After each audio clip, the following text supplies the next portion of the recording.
The Urban Evolution Podcast is brought to you by Destination Medical Center, creating the global destination for health and wellness in Rochester, Minnesota.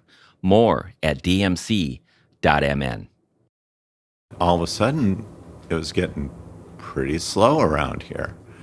And we're talking among ourselves and saying, okay, this is serious. This is not going to be something that goes away quickly. You know, our friends in Europe were saying that this is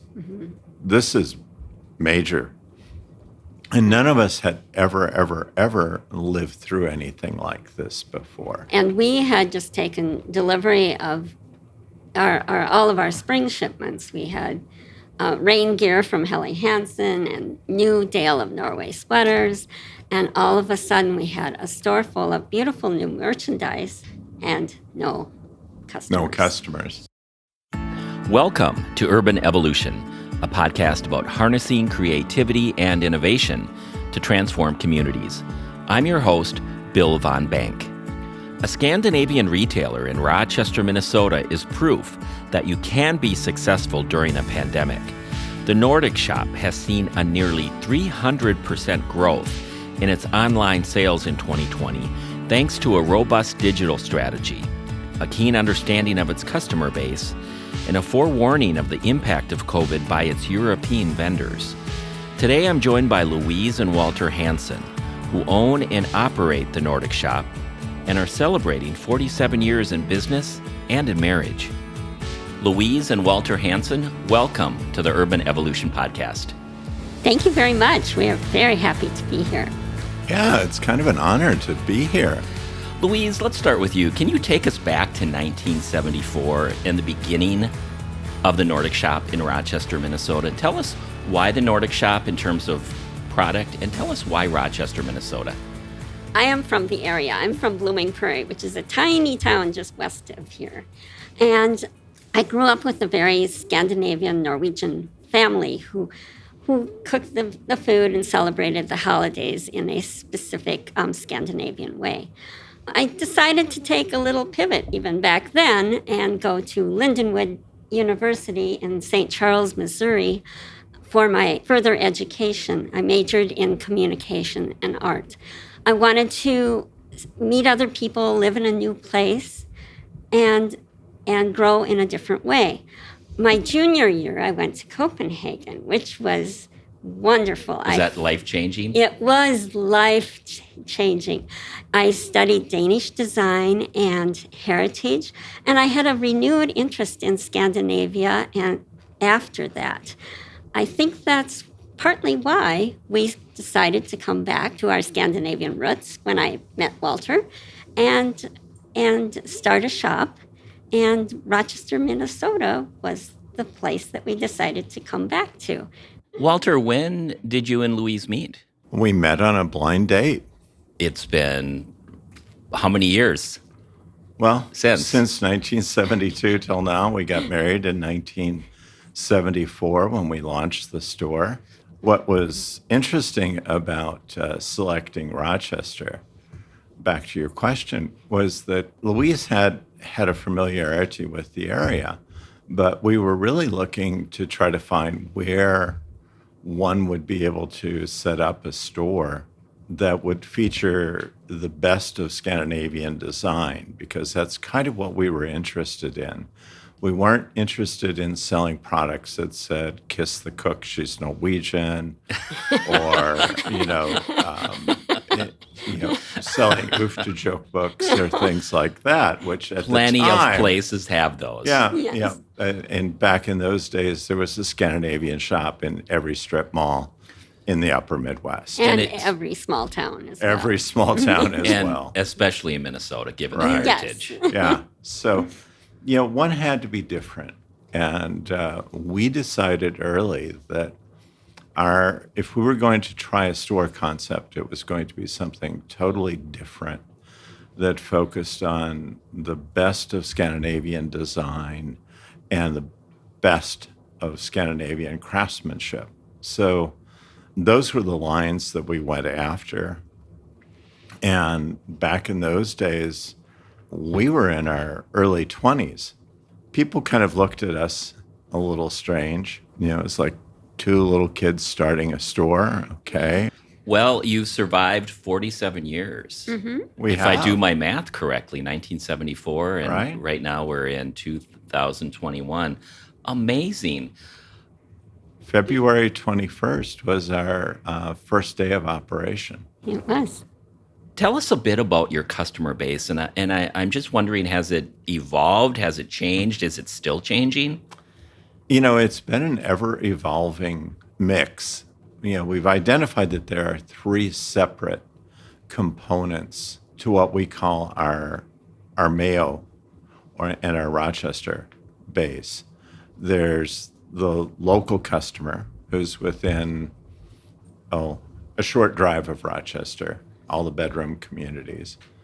Then there's the area, which is kind of our demographic trade area, where we do draw people from northern Iowa, from western Wisconsin, along the river. We draw people from up, all the way up to the cities, to the store, and to the west as far pretty much as you want to go. And that's what we call, our area. And then after that, then it's our Mayo patients. So those have always been very important to us. And we've always wanted to make sure that we played to all of the groups at the times that were appropriate. We had limited budgets for advertising, and it's been something that seems to never change. So you had to be very targeted.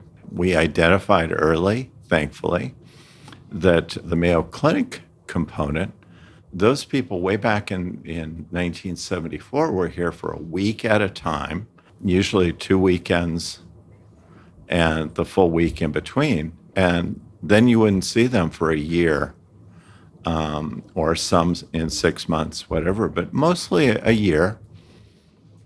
And so it was like very early on that we decided that, we wanted to be able to keep track of them. So back in those days, there were no computer programs that were available for small businesses to maintain a mailing base. So we actually wrote our own. I can remember when we first started, we kind of looked at the computer and said, okay. Here we go. Here we go. Louise, question for you. Yeah. You've always been in Rochester. You've always been downtown Rochester Yes. with this business.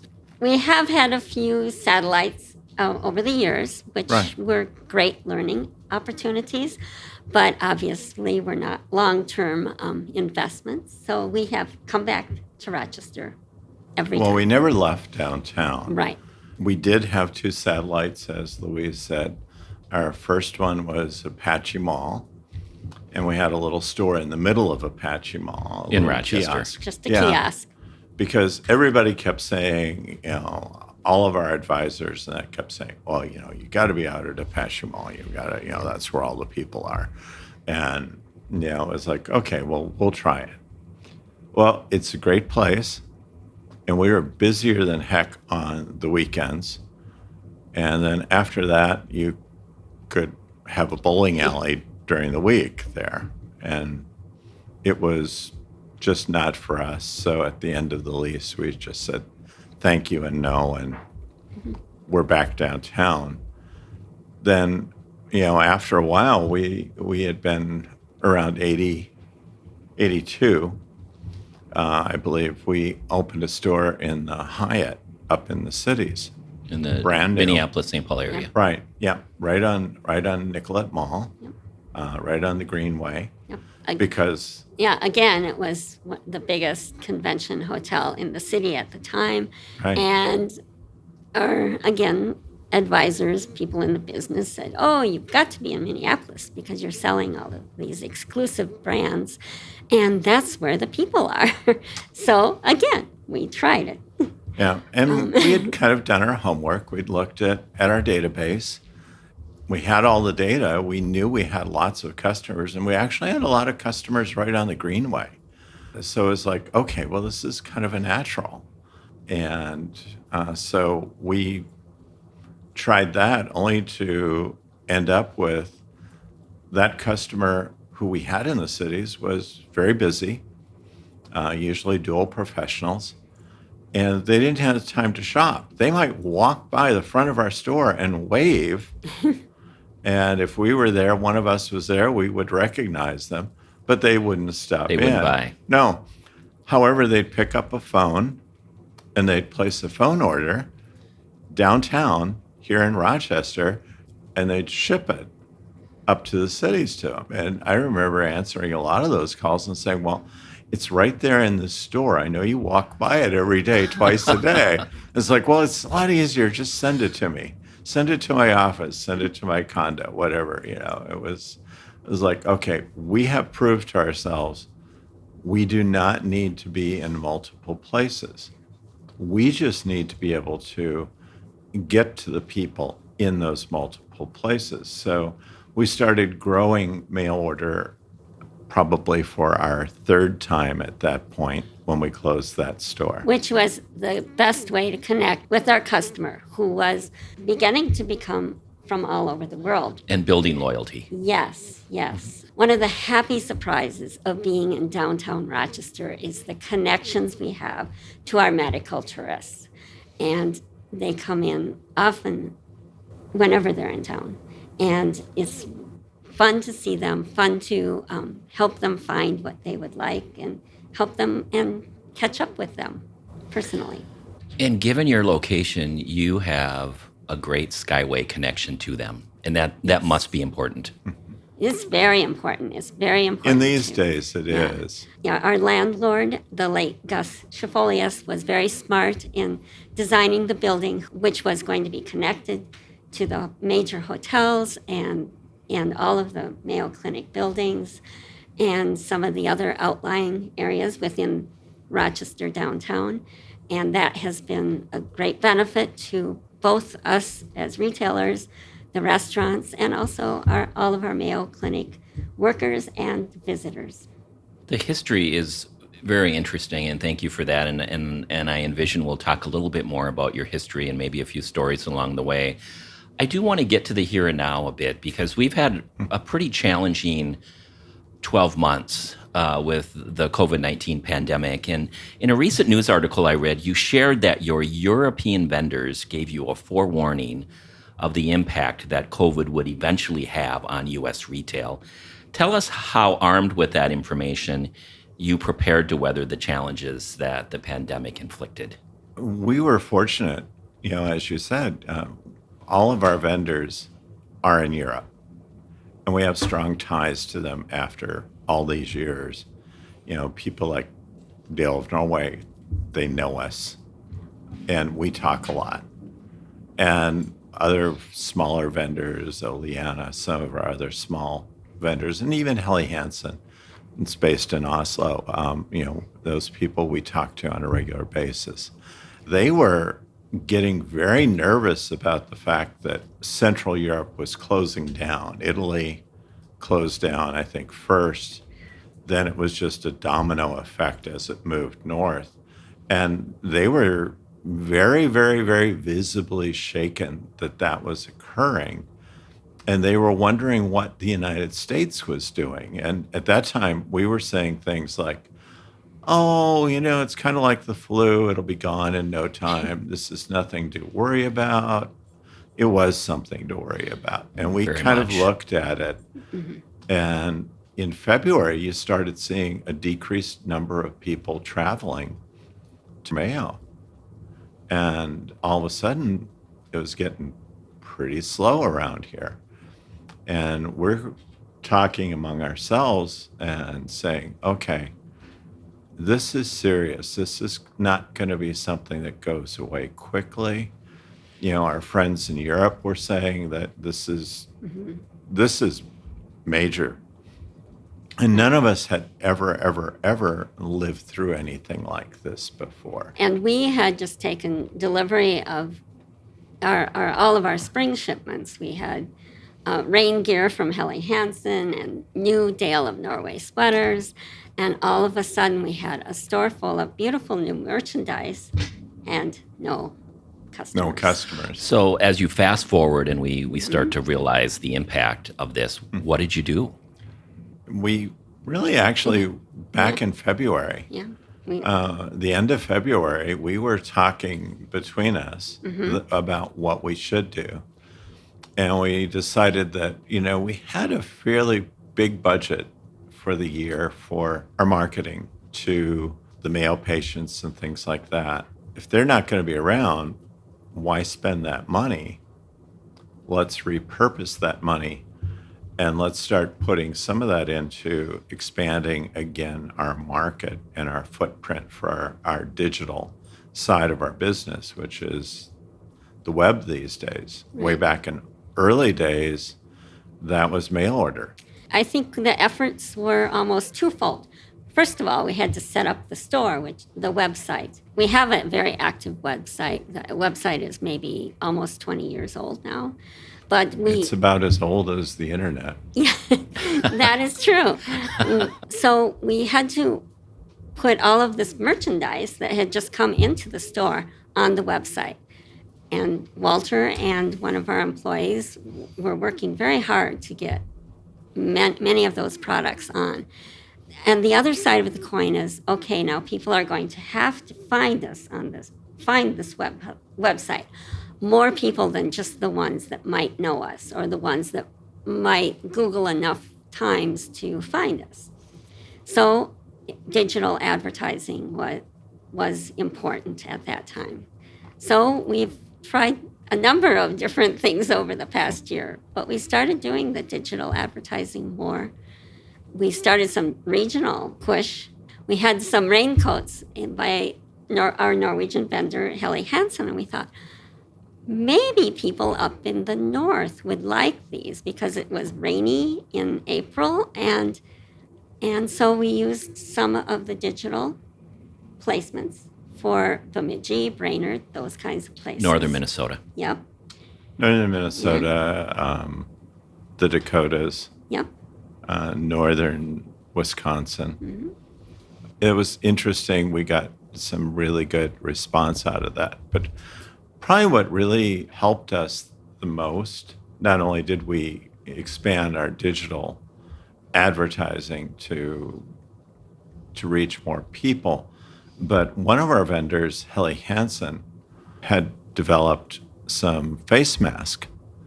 Now, Helly Hansen's never done medical equipment ever in their lives. They're known for all their rainwear, foul weather gear. If you're a blue water sailor, you own Helly Hansen storm suits, etc. They're what you basically bet your life on if you're out in deep water and sailing. So they're very good at protective clothing. Never done anything like this. They decided that, here's a bunch of guys that haven't had anything to do. And it's like, let's just play around with the idea and let's make our own mask for our own use. They did. Got one of the factories to run a small little thing. Don't know how they got people into the factory to do it, but they did develop these masks that they were going to use for internally. And then the World Health Organization came along and said, if you're making any sort of mask, send us some samples. They did. And then all of a sudden, there's this call from WHO, World Health, and they're saying, did you make these? And they're going, well, yeah, we could stop, though. If we've done something wrong, just tell us. We don't normally make this. That's very Norwegian. Yeah. So, and, we've heard the story so many times from the Helly people that it's true. They really were very concerned that maybe they'd done something wrong. And but in essence, they created a necessity. Yes. They did. They created something that WHO used and is still using for their frontline workers. It's the only mask on the market that's a commercial mask that is bidirectional protection. That means that there's protection from me speaking or breathing and from anybody in the room speaking or breathing. so nothing comes through the mask.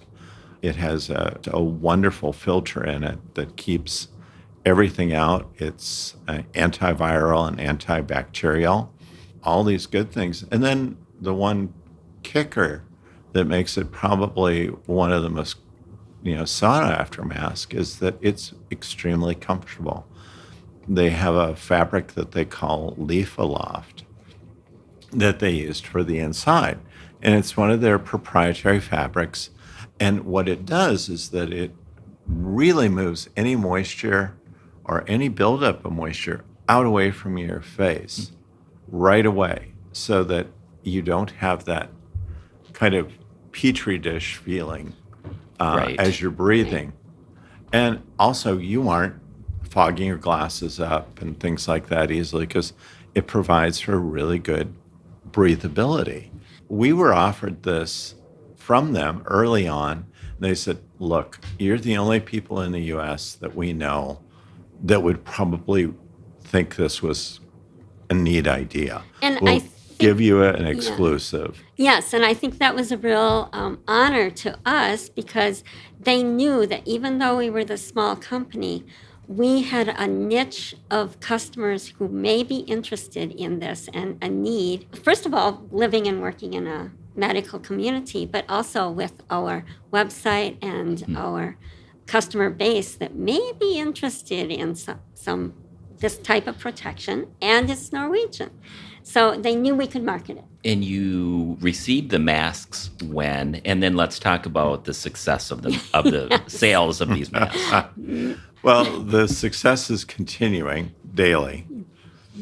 We received them probably the second week of March. Yes, right? Right when the governor closed the state. Yep, it was about the time we were The first executive order to Right. close. Yeah. I mean, very close to that same time, because I think, got them delivered to the house. We may have, I believe so. And here we are with all of this merchandise from spring, the raincoats and the sweaters and whatnot. And now we've got several $1,000s worth of masks. What are we going to do? So what did you do? We marketed them everywhere. We marketed them in the city of Rochester, and we were sending masks or having people pick them up because we were closed. And Well, we back then marketed we them. didn't have curbside. No, we didn't. There were a few No. people that walked by our front door. Yeah.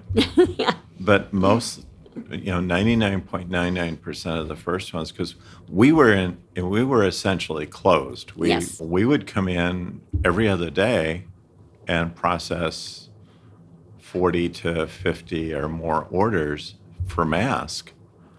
And then all of a sudden people started shopping the rest of the site, and we just took off like crazy. Well, I read 200% growth in Over your 200%. We almost hit 300. Seriously, wow, that's remarkable. Yeah. And you talked a lot about the digital marketing aspect of it. How has that evolved just over the last couple of years? Because prior to 2020, your web presence had success. You had a good 2019 as well. So Right. you've really Yeah, taken on the digital marketing approach. Yeah, we had started in 2019, thankfully. We had kind of looked at each other, because everybody was asking us at that point, when are you going to retire? When are you going to do this? When are you going to do that? And we're there going, we're still having a lot of fun. Let's see what we can do with the web, because it was always a part of the store and it was always an integral part of it. But we decided that we were going to start moving it to become its own individual, actually division that would stand on its own. And so in 19 we started, and we put in an impressive 50% increase in sales, which with the volume that we'd been doing, that was huge. I mean, that was time to pop the corks and celebrate. And we did. All of our advisors, all of our banker and everything were just amazed that we could pull off something like that. But I think the digital learning experience is still a learning experience. we learned that we were a niche business, and it's hard to communicate with some of the digital offerings that are put before us because they have the whoever's placing the item for sale has to know that this is a very niche item. It's not something that everybody's going to check out our website on. So we started playing around with different other avenues, working with some of the Scandinavian publications that existed, some of the Scandinavian events, advertising with them.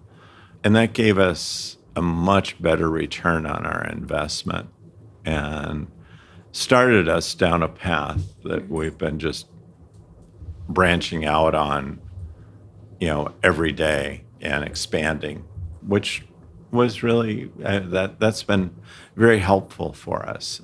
We also got a grant that was through RDA. The Rochester Downtown Alliance. Right, yep. Early for $2,000 to help us work with a local business. We chose Tulip Tree because they have a very good marketing person who is good at marketing Google things. And we thought, well, let's go back and try it. Some research I've done specifically in some articles on Forbes is they're really pushing the digital first for retail. Do you agree with that? No, I think that it's a two-pronged thing, especially here in Rochester. We have a unique customer base here because of the Mayo Clinic Destination Medical Center phase that we're in right now as far as Mayo's growth is going to expand our market even more, which I've never thought that there would actually be a word that would describe it, but the one that keeps coming up always is medical tourism. And that seems to be on the rise. And even though we've taken a brief break due to COVID, I think Mayo is committed to that growth. And we're going to see that start up probably more towards the end of this year.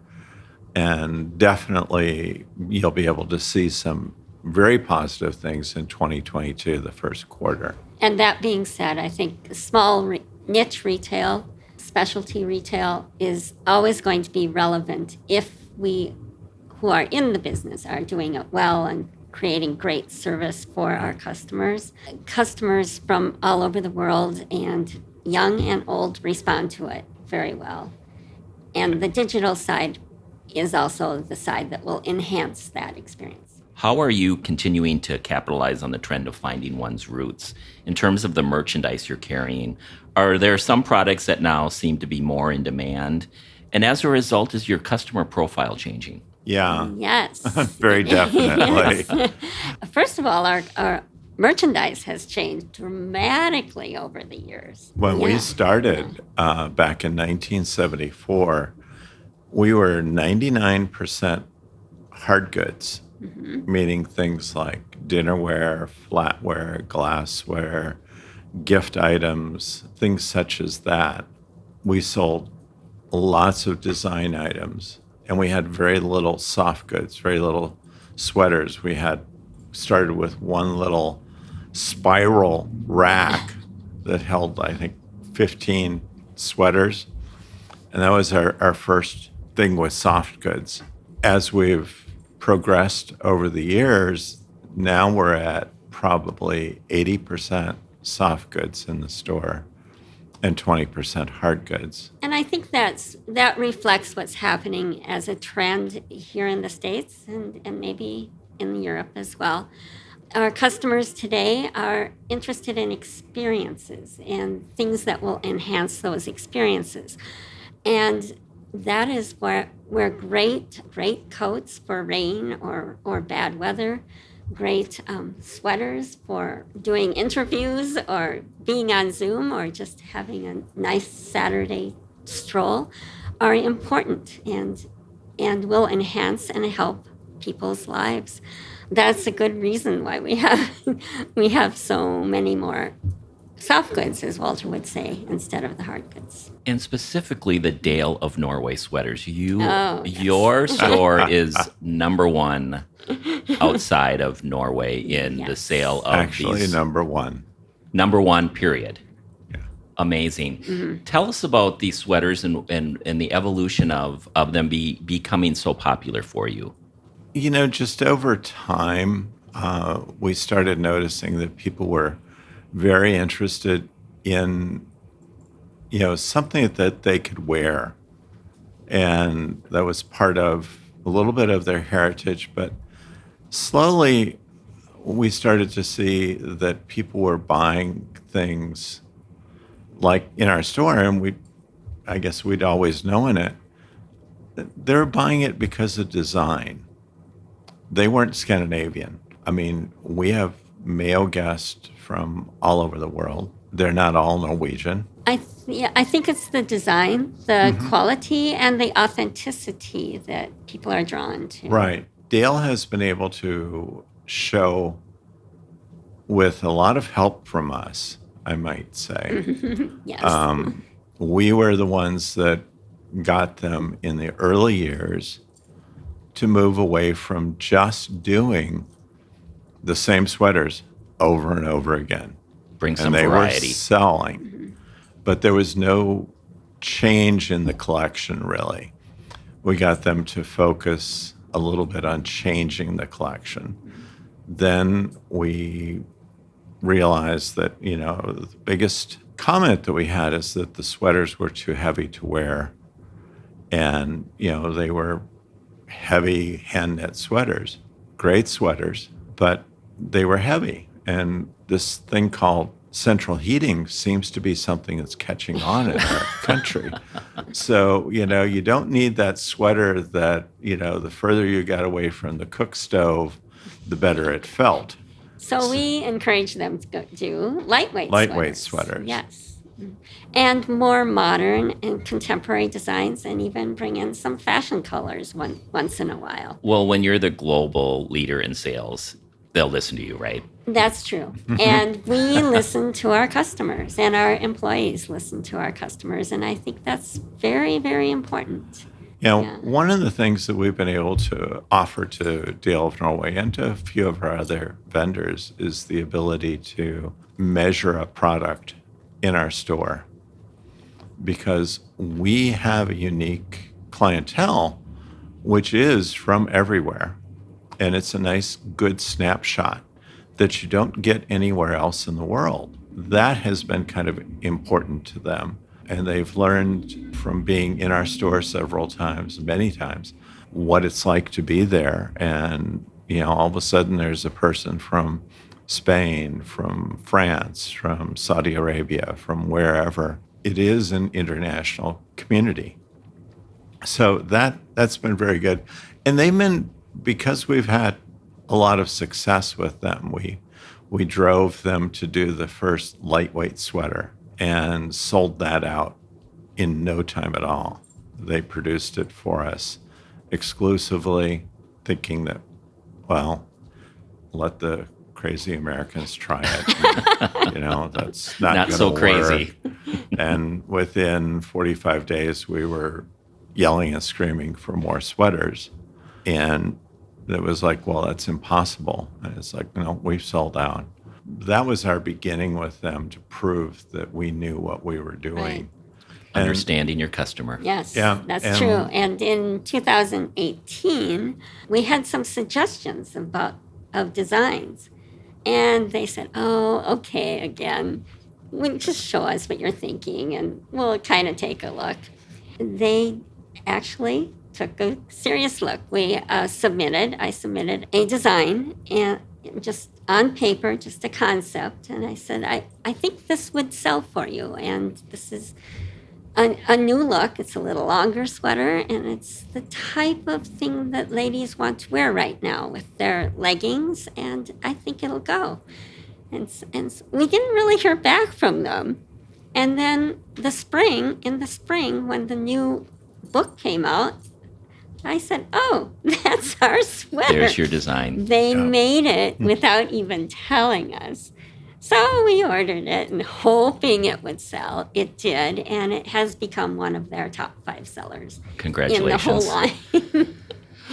Let's talk a little bit more about some of the changes you've experienced with your business and your client base, but also as longtime residents of Rochester, Minnesota, how has the community changed?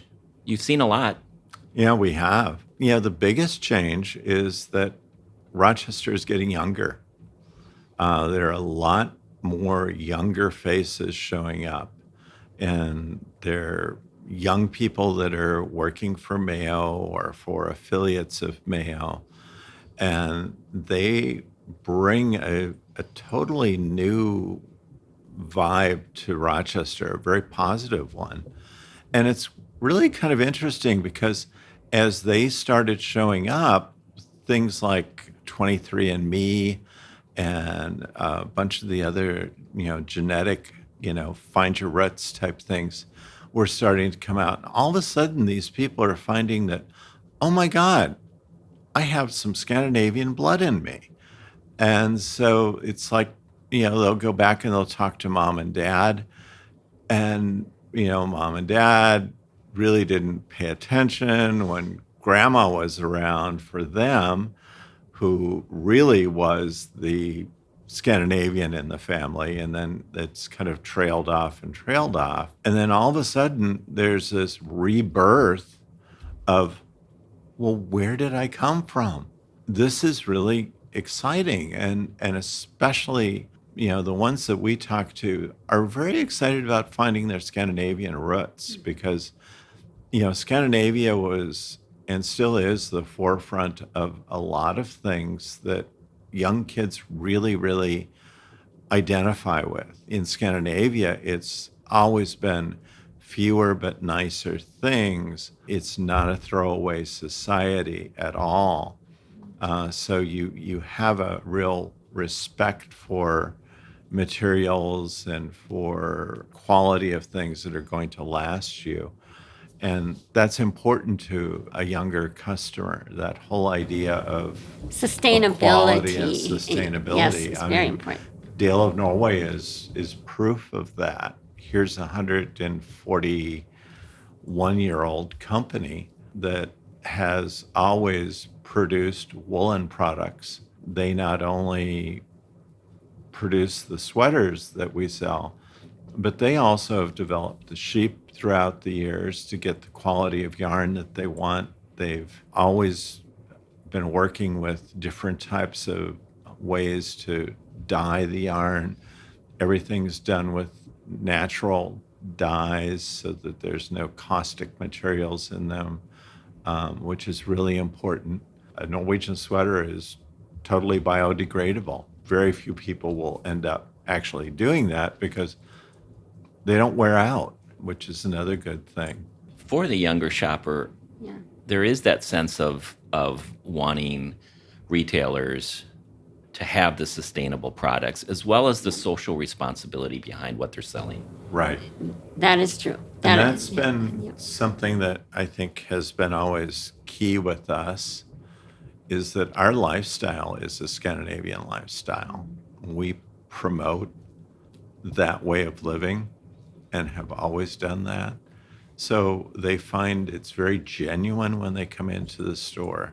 They like that it's part of us. Yeah, and many of our products are sustainably made, manufactured. Many of them are long-term companies that have learned how to use the dyes and the materials properly. You're proof that couples can start a business together and succeed. Your 47 years as a Rochester retailer begs the question, when your spouse is your coworker, what agreement or understanding must firmly be in place in order to succeed? Who's going to answer? We never had a formal agreement, but we both have shared a love for design and art, and specifically Scandinavian, over the years. Also knowing that we are on the same team.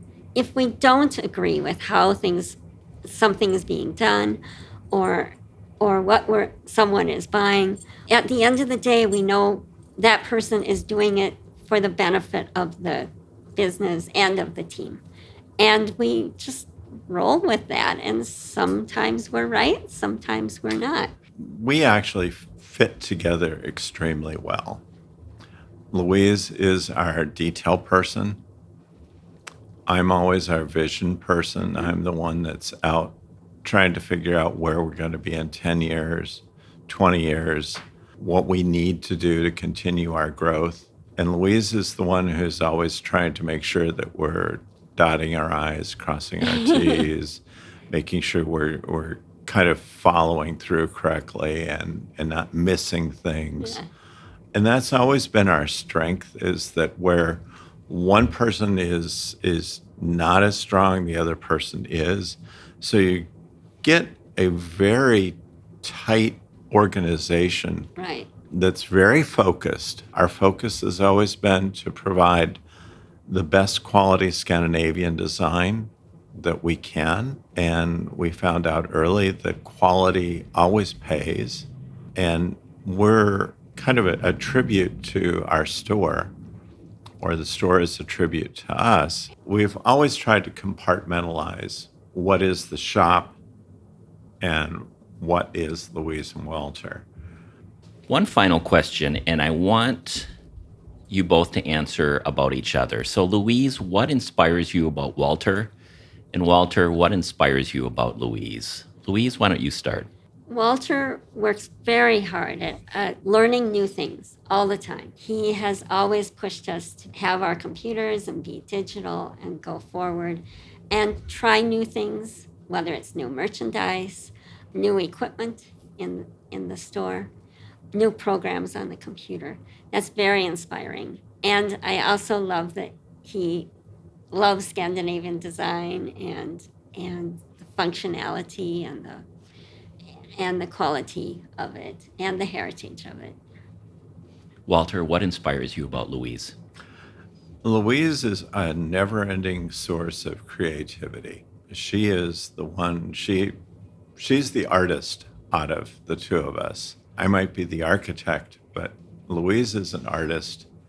And she always has that new, fresh idea, that new whatever it is. Many times it's a little out there. But, in time, we usually come to a way of embracing that and moving forward. We really do complement each other very well. All of our vendors kind of realize that. They understand that we're there buying, that it's the two of us. And they're not playing to one or the other of us. It's both of us, and we both have to be happy. If we're not, it's not going to happen. Because if we don't both agree on it, it's probably not a good product. At least not for us. Louise and Walter Hanson, this has been a fun conversation. Congratulations on all of your success. And thank you for being our guests on Urban Evolution. Thank you so much. It's been Thank an honor you. and fun to be here. It's a great experience. Thank you. And thank you for tuning in to Urban Evolution. More info about the podcast and our guests can be found at urbanevolutionpodcast.com. Be sure to subscribe. Urban Evolution is a production of Destination Medical Center Economic Development Agency. Learn more at dmc.mn. Stay safe and be well.